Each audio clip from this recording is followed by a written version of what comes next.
তার সেঞ্চুরি।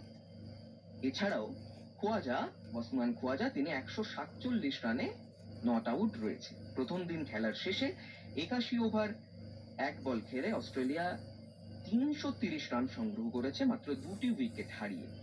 ঘরের মাঠে বর্ডার গাভাস্কার ট্রফিতে অস্ট্রেলিয়ার উসমান খোয়াজার সঙ্গে ওপেনে যাচাই করেন ন্যাথান ম্যাকসুয়েনি ও স্যাম কনস্টাসকে। ম্যাকসুয়েনি প্রথমে 3টি ম্যাচ খেলে স্কোয়াড থেকে তাকে বাদ দিয়ে দিয়েছিল অস্ট্রেলিয়া। সিরিজের শেষ 2টি টেস্টে ওপেন করেন কনস্টান্স। অস্ট্রেলিয়ার এই নবাগত 2 ওপেনারের খেলার স্টাইল একেবারে ভিন্ন প্রকৃতির। ম্যাকসুয়েনি ছিল ধীরস্থির, তবে কনস্টান্স কিন্তু বেশ ডাকাবুকে মেতেছে। ম্যাচের প্রথম ওভার থেকে শট খেলতে পিছপা হন না, সে কারণে ম্যাকসুয়েনির থেকে কনস্টান্সের খেলা মনে ধরে ক্রিকেট প্রেমীদের। এবার শ্রীলঙ্কার বিরুদ্ধে 2 ম্যাচ টেস্ট সিরিজের জন্য অস্ট্রেলিয়ার স্কোয়াডে রয়েছেন ম্যাকসুয়েনি এবং কনস্টান্স দুজনে। তবে অজি টিম ম্যানেজমেন্ট নির্ভরযোগ্য কাউকে ওপেনে প্রতিষ্ঠিত করতে চায়। সেই কারণে খোয়াজার সঙ্গে তারা ওপেনার হিসেবে পাঠায় আগ্রাসী মেজাজের ট্র্যাভিস হেডকে। হেড মিডল অর্ডারে পরীক্ষিত, তবে ওপেনে কেমন পারফরমেন্স উপহার দেন সেদিকে তাকিয়েছিল অজি ক্রিকেট মহল। বলাই বাহুল্য, নতুন ভূমিকায় তিনি নিজেকে যথাযথ মানিয়ে নেন।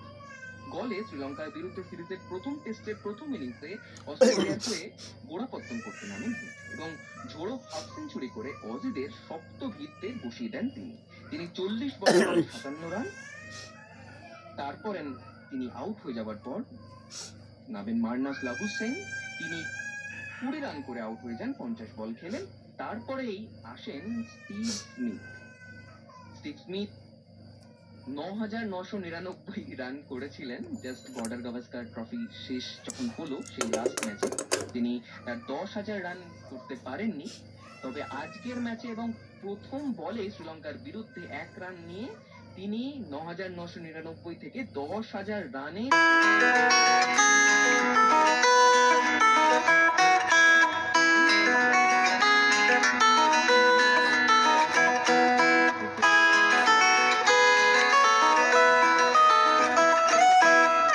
কারণ তার অ্যাভারেজ তাই বলে 56.64 অ্যাভারেজ নিয়ে তিনি কিন্তু আজ 10,000 রান পূরণ করলেন এবং কাপড়ের দৃশ্য বোতাম হচ্ছে তার সাথে সাথে তিনি সহজে সুন্দর পূর্ণ করলেন। 104 রানে তিনি নট আউট রয়েছেন 188 বল খেলে এবং তার সাথে যোগ্য সঙ্গত দিলেন উসমান খোয়াজা। তিনি বর্ডার গাভাস্কার ট্রফিতে সেরকম ভালো পারফর্ম করতে পারেননি, তবে আজকের ম্যাচে তিনি নট আউট রয়েছেন 147 রানে 210 বল খেলে।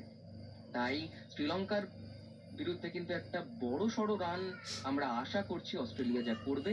দেখা যাক কালকে দ্বিতীয় দিনে কি হয়, শুনতে থাকবেন।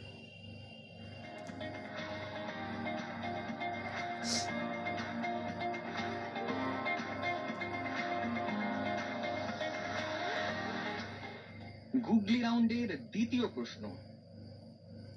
আচ্ছা বলুন তো দেখি, ভারতের সর্বোচ্চ ক্রীড়া পুরস্কার কোনটি?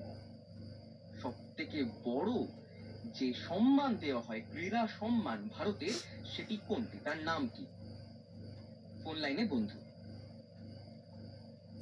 নমস্কার, যোগাযোগ বিচ্ছিন্ন হয়ে গেল। আরো একবার প্রশ্নটি করি, ভারতের সর্বোচ্চ যে ক্রীড়া পুরস্কার অর্থাৎ ক্রীড়া অ্যাওয়ার্ড যাকে বলা হয় সেটি কোনটি? নমস্কার, হ্যাঁ কে বলছেন? আমি সাগরদ্বীপ থেকে অবিনাশ দাস কথা বলছি। অবিনাশ বাবু বলুন। অর্জুন পুরস্কার।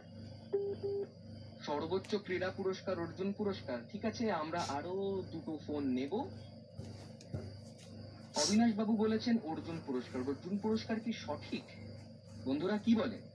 0332213134 নম্বরে ফোন করে আমাদের জানান। নমস্কার। নমস্কার, গোপাল দত্ত বলছি। গোপাল বাবু বলুন। উত্তরটা হচ্ছে রাজীব গান্ধী খেল রত্ন পুরস্কার। তবে সেটা কি রাজীব গান্ধী? হ্যাঁ, খেল রত্ন পুরস্কার একদম সঠিক। তবে